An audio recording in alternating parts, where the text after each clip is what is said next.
اعوذ باللہ من الشیطان الرجیم بسم اللہ الرحمن الرحیم دزارہ چینل کے معزز ناظرین السلام علیکم ورحمۃ اللہ وبرکاتہ۔ ناظرین، سوشل میڈیا اور ٹک ٹاک پر ایک ویڈیو بہت زیادہ وائرل ہو رہا ہے جس میں ایک لڑکی دعویٰ کر رہی ہے کہ کورونا وائرس کا ذکر قرآن مجید میں موجود ہے۔ اس خبر کے وائرل ہوتے ہی چاروں طرف افراتفری کا ماحول پیدا ہو گیا ہے۔ کچھ بھولے بھالے مسلمان بھی اس کو سچ مان کر ایک دوسرے سے پوچھنے لگے کہ کیا یہ وائرل ویڈیو صحیح ہے؟ کتنے مولانا کے پاس فون آنے لگے۔ خیر، تو اب سوال پیدا ہوتا ہے کہ کیا سچ مچ قرآن میں کورونا کا ذکر آیا ہے؟ اور اگر نہیں آیا تو اس لڑکی نے کیوں دعویٰ کیا؟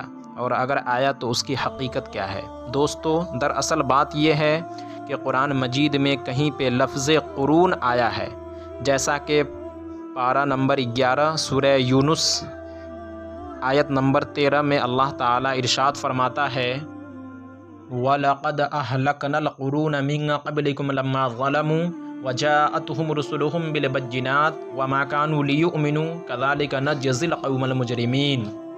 اور بے شک ہم نے تم سے پہلی قومیں ہلاک فرما دی جب وہ حد سے بڑھے اور ان کے رسول ان کے پاس روشن دلیلیں لے کر آئے اور وہ ایسے تھے ہی نہیں کہ ایمان لاتے، تو ہم یوں ہی بدلہ دیتے ہیں مجرموں کو۔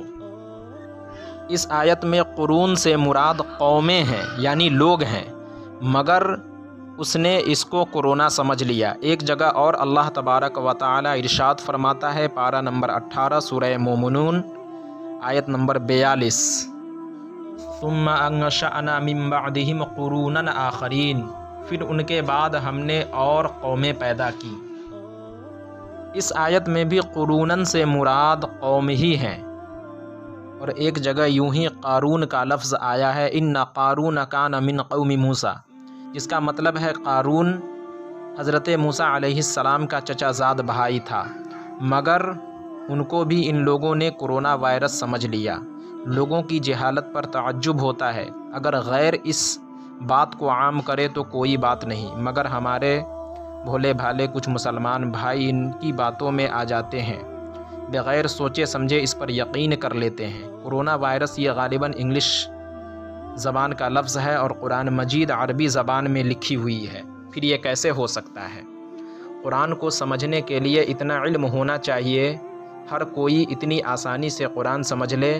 اتنا ہی اگر آسان ہوتا تو اللہ تعالیٰ قرآن میں اپنے بندوں سے یہ نہ فرماتا فَاسْأَلُوا أَهْلَ الذِّكْرِ إِن كُنتُمْ لَا تَعْلَمُونَ، کہ جس چیز کا تمہیں علم نہیں ہے، جس چیز کے بارے میں تم نہیں جانتے ہو تو تم اہل علم سے پوچھ لو۔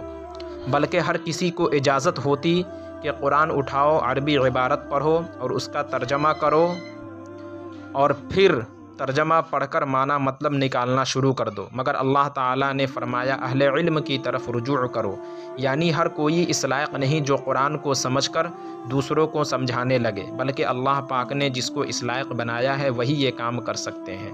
خلاصہ کلام، قرآن میں کورونا کا لفظ آیا ضرور ہے، مگر اس کا مطلب کورونا وائرس نہیں بلکہ کچھ اور ہے۔ اللہ تعالیٰ ہم سب کو صحیح سمجھ عطا فرمائے۔ تو ناظرین، آج کی ویڈیو میں بس اتنا ہی۔ اگر ویڈیو اچھی لگے تو اپنے دوستوں احباب سے شیئر کریں، اور اگر آپ ہمارے چینل پر نئے ہوں تو چینل کو سبسکرائب کریں، اور اخیر میں اپنے دوستوں احباب خویش و اقارب کا خیال رکھیں۔ پھر ہماری ملاقات کسی نئی ویڈیو کے ساتھ ہوگی، جب تک کے لیے اللہ حافظ۔